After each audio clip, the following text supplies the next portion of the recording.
Sziasztok! Ezt a dalt nagyon-nagyon sok szeretettel szeretnék küldeni a Krisztina és a János egyetlen szép gyönyörű kislányuknak, a Violetta hercegnőnek születésnapja alkalmára, Felső Dolcára, és ezzel a dallal szeretnék kifejezni, hogy mennyire szeretik a kislányukat. És nem utolsó sorban a Krisztina is szeretne kedveskedni élete szerelmének, a Jánosnak, és azt üzeni neki, míg világ a világ, ki fog tartani mellette. Legyetek szerencsések 100 évig!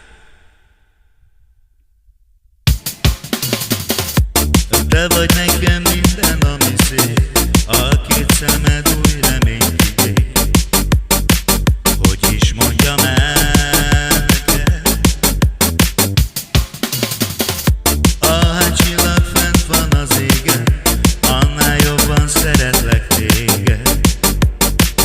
Hogy is mondjam el neked, drága gyermekem, ó, te vagy a mindenben.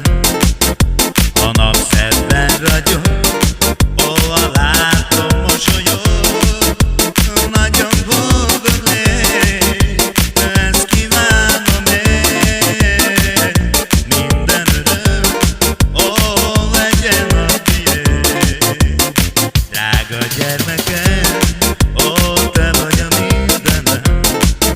A nap szedben ragyog, kislányom, a látom mosolyog, nagyon boldog légy, ezt kívánom én. Minden öröm, ó, legyen a tiéd. Figyelj! A férjem neki mindent megadott. Hoppá! Ó, drága férjem, szeretlek nagyon. Mert úgy szeretlek, úgy imádlak, a világért nem adnálak.